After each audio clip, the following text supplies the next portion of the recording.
ဒုက္ကုလာနှင့်ပါရိကာတို့ကသူဝနာတာမကိုကျောင်းတွင်ထားကတောတွင်းသို့သွား၍တတိတိဥရှာဖွေသည်ထိုအခါဂိနီယာတို့က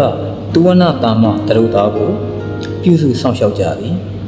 ရေချိုးပေးသည်နှံ့သာတိမ်ပေးသည်ပန်းဖြင့်လုံသောဒန်းတွင်အိပ်ဆက်စေသည်နှုတ်ချိုတိုက်သည်နတ်အများကလည်းဝိုင်းဝန်းဆောင်ရှောက်ပေးကြလေသည်သူဝနာတာမ16နှစ်သို့ရောက်လာသည့်တိုင်အောင်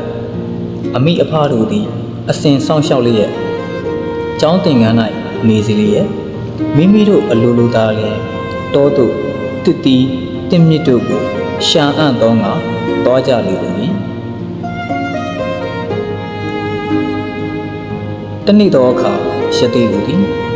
တစ်တီရှာရင်လေကြီးမိုးကြီးကျလာသောကြောင့်တစ်ပင်တစ်ပင်အောက်သို့မိုးဝင်ခိုးကြလေသည်တစ်ပင်အောက်ရှိတောင်ပုပေါ်သို့ထိုင်လိုက်သောအခါတောင်ပုထဲကမွေဆိုးအခိုးငွေ့လွတ်သဖြင့်အစိမ့်ငွေ့တင့်ပြီးမျက်စိကွယ်ကြသည်အချိန်လွန်သည့်တိုင်အောင်ကျောင်းသင်ခန်းသို့ရသေးများပြန်မလာသဖြင့်အရွယ်ရောက်လာပြီးဖြစ်သောသားတော်သူဝနာတာမသည်စိတ်ပူလာသောကြောင့်တောထဲသို့အရဲစွန့်လိုက်ရှာရင်အဖေအမေဟုအော်ခေါ်လေသည်ဒုက္ကုလာနှင့်ပါရိကာတို့သည်တား၏အတန်ကိုကြားသောအခါ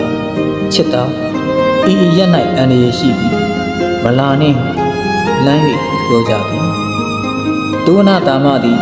နွယ်ရှိတစ်ခုကိုရှာ၍လမ်းပေးပြီးပြင်မိဘများကိုခေါ်ဆောင်လေသည်ထို့နောက်ကျောင်းသင်ခန်းသို့တွဲခေါ်လာလေသည်သူဝနာတာမသည်မိဘနှစ်ပါးမျက်စိကွယ်သွားသည်ကိုတွေ့ရသောအခါဝမ်းနည်းလာသဖြင့်ငိုကြွေးရှာသည်တို့ရာတွင်မိဘနှစ်ပါးကိုလှုပ်ကြွေးပြုစုခွင့်ရသောကြောင့်တစ်ဖက်ကလည်းဖြေသိမ့်နိုင်သည်ထိုအခါမှစ၍မိဘများကိုခြေဆုပ်လက်နှင့်ပြုခြင်းတစ်တီးရှာဖွေပေးခြင်းဖြင့်လှုပ်ကြွေးပြုစုလေသည်သူဝနာတာမသည်နေ့စဉ်မနက်စောအိယာမှထားသည်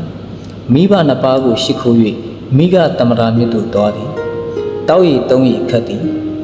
ရေခတ်ပြီးသောအခါမိဘနှစ်ပါးအားမျက်နာတိတ်ရည်နှင့်တံမူပေးသည်မျက်နာတစ်စီသည်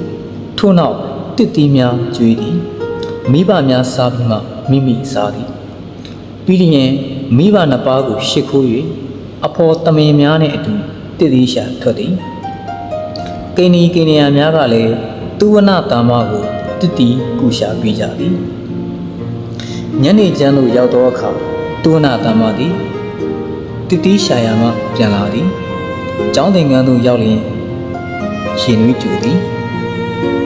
မိဘနှစ်ပါးကိုရင်နွေးဖြင့်ရေချိုးပေးသည်ရေချိုးပေးပြီးတော့မိဘများအချမ်းပြေစေရန်မိဖို့ပေးသည်မိဘတို့စားပြီးမှမိမိစားသည်ဤတို့လျင်နေ့စဉ်ဝတ်မပြတ်ပြုစုလေသည်